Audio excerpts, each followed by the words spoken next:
I've got a theory. This is why I touched on it in the beginning. This is why I touched on a lot of this scene in the beginning of the episode, because right now I want to talk about this theory I have. And I hope to God that I can make it sound as good to you guys as it sounds in my head. So, here's Sephiroth at the edge of creation, right? Now, what's peculiar about this is if we follow the path, right, we have Sephiroth, hailed as a hero, gets a JENOVA headache. JENOVA headache reminds him of this Rosen moment. Rosen moment takes him to edge of creation. So what that tells me, at the very least, this Sephiroth at the edge of creation has these memories. And he's reminiscing. He's remembering.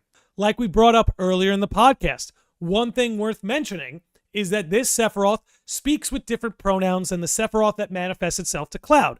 The Sephiroth that manifests to Cloud speaks with a we, a collective approach with their language.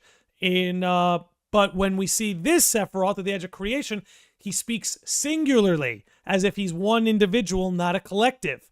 So that's left a lot of us in the dark about what that means, what are the implications, but I actually believe this scene might be giving it all away. Now again, I could definitely be wrong about this. I think there's a kernel of truth in what I'm about to lay out. So, here we have Sephiroth at the edge of creation. He's having a memory of him killing Rosen and everything that happened there. The sheer fact that this Sephiroth is having a memory about this means that we can say for almost certain now that this is not our Sephiroth, or this is not the Sephiroth that's taunting Cloud, right? Because the Sephiroth that's taunting Cloud doesn't appear, not only does he speak differently, he doesn't appear to have these sorts of memories of his younger life, those younger days. Now, it is time for us to rope in Lifestream Black from On the Way to a Smile, because I believe there are some juicy details in here. I'm not going to read the whole thing. It's not a very long passage, but I'm going to read some of the key points. Now, keep in mind that what we're reading right here takes place after the original game, but before Advent Children. Now, I'm not saying, even though this could be Advent Children Sephiroth, this could be the original sequence of events interfacing with the current sequence of events. It could be a time-traveling Sephiroth. I'm not ruling any of those out. I don't think necessarily that's what's going on, but I don't rule any of those out. But the significance of what I'm about to read you is to show you how the lore works, right? It's to show you how the Lifestream works, how the lore works, and how Sephiroth is able to manifest himself in the way that he is in the FF7 trilogy. Now, you might have noticed during FF7 Rebirth, you had white whispers and you had black whispers. A lot of people like myself believe that was alluding to Lifestream White, Lifestream Black. Now, Lifestream Black follows Sephiroth, Lifestream White follows Aerith. So, here we go. There's a few things I want to read. Let's start right here. Lifestream Black. The man could, by the way, this all comes to us from Lifestream.net. I'm going to have a link in the description at the end of the episode that anybody can check this out. So if you're watching this back, there's a link in the episode description if you want to check it out. The man could sense the Lifestream was trying to erode his spirit, the memories of his former experiences, right? This is a Sephiroth who lost to Cloud. This is a Sephiroth who was defeated, right? Post-FF7, pre-Advent Children. The man could sense the Lifestreams trying to erode his spirit, the memories of his former experiences, thoughts, and emotions. If he allowed himself to be taken into the current, the Lifestream, the being he once was would soon disseminate and disappear amongst the spirit energy circling around the planet. The man, Sephiroth, thought this unacceptable. Now let me move forward a little bit. Okay. The man sensed a large flux in the Lifestream, a sign of another, different defeat. When the Lifestream erupted onto the surface of the planet, the man thought that Cloud was no doubt certain of his victory.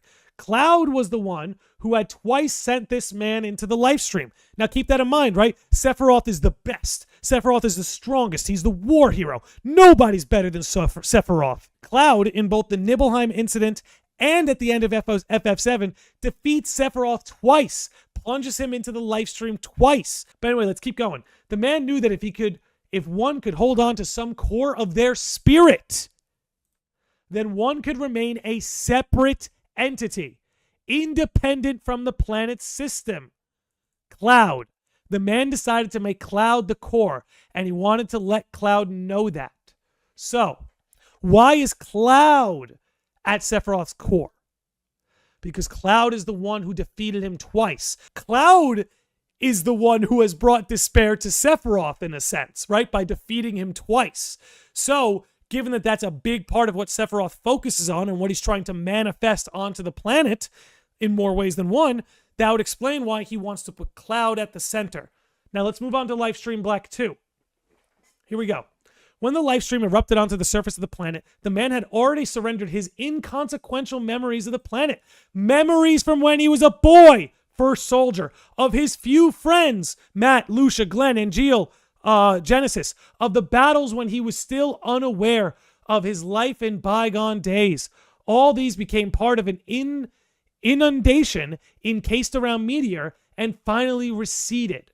So, to put this in layman's terms, Sephiroth took everything not having to do with Cloud, right? And severed it off from himself. He had died, the Lifestream was taking his memories and was like kind of receding into the Lifestream, receding into the planet. Sephiroth decided to keep himself alive, that he would cling to a core of his spirit. Now, laying at the core of his spirit was Cloud, the man who had defeated him twice. But not only that, Cloud is also the man who saw the best in Sephiroth, who idolized Sephiroth, who saw Sephiroth being a stand-up guy. That's part of it too. But primarily it's due to the fact Cloud had defeated him twice. So Sephiroth, as he's receding and his memories and his being is receding into the Lifestream, clings to Cloud. And like he said back in Lifestream Black 1, where is it? Okay, the man knew that if one could hold on to some core of their spirit, then one could remain a separate entity independent from the planet's system. So by Sephiroth clinging to Cloud in that way, right, he became independent from the planet's system. Meanwhile, the Sephiroth that had memories of Rosen and Angeal and Genesis and Matt and Lucia and Glenn, those memories, that being, that essence, that receded into the Lifestream, right? That receded into the Lifestream. But this independent entity of Sephiroth that clung to Cloud, who they both have JENOVA cells in them, I'm sure maybe that plays a part on how he was able to do this too. Him clinging to that, now he becomes a separate entity from the planet's system, while Sephiroth's memories of his younger days receded into the planet's system. Now, let's keep that going. At the same time, the core of his spirit and those memories deeply related to it moved from torrent to torrent and traveled around the land from city to city. The core of his spirit and the memories deeply related to it, Cloud, Nibelheim, everything like that, moving from torrent to torrent. That little pocket of him is staying alive. And again, he says right here, okay, as long as Cloud remembers me, I can continue to exist within the Lifestream and on the surface. Even if my spirit disseminates, even if just one fragment of a memory courses around the planet, in the end, I can count on Cloud's consciousness to bring me back, the man thought. So as long as Cloud is holding on to a fragment of a memory of Sephiroth, Sephiroth is able to do what he's able to do. Now let's move on to the last part here. On the surface, there were many people who no longer had their normal lives, and at the man's temptation, the dark parts of their hearts grew even larger. Again, Sephiroth, and this is why I actually really like the remake trilogy, because you can understand what all these characters are doing if you look at their history in the compilation.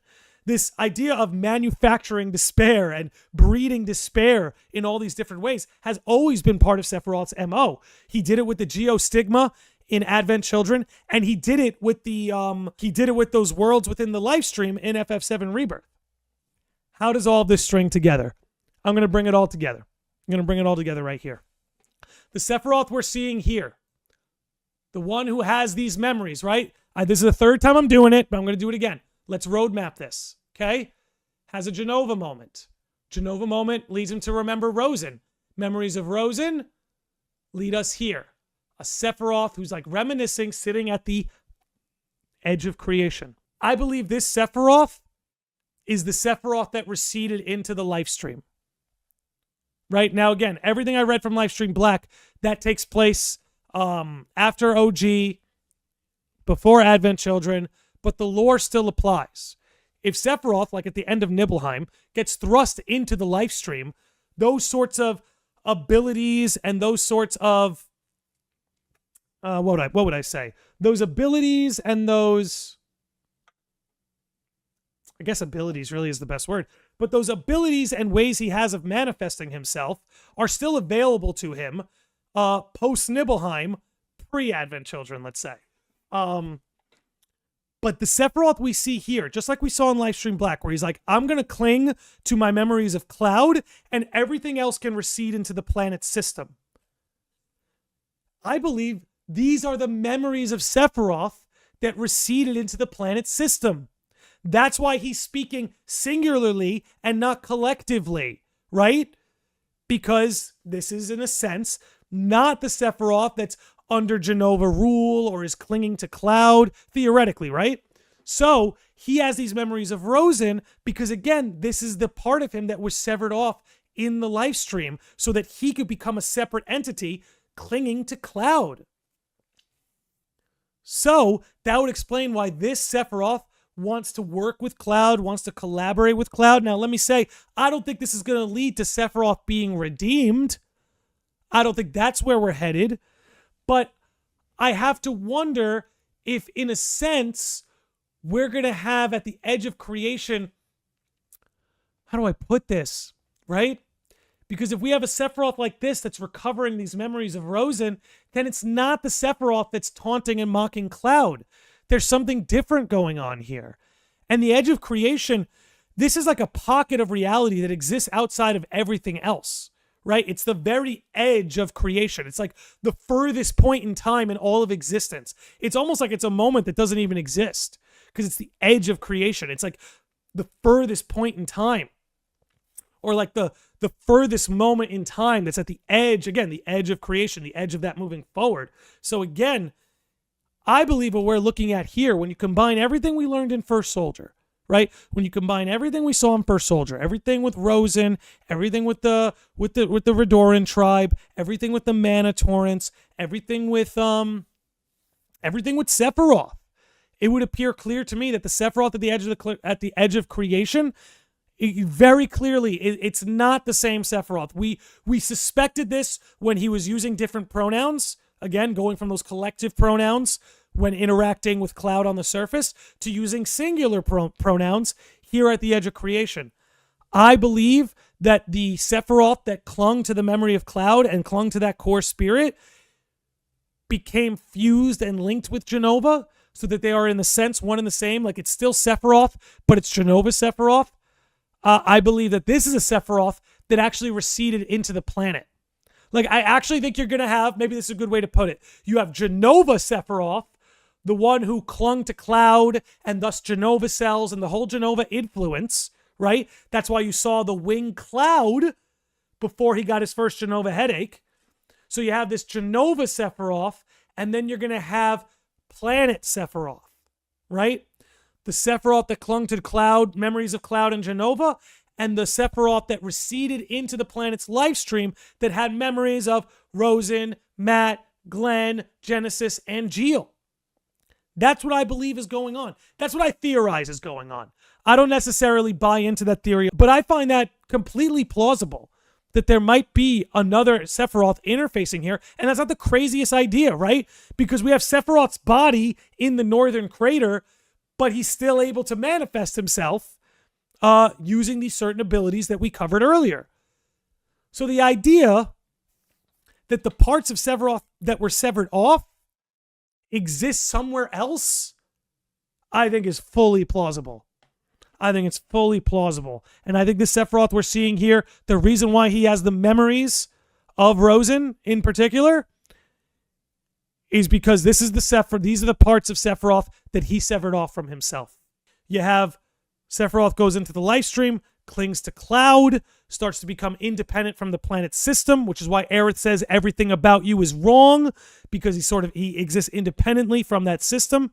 So he's disordinate in that sense.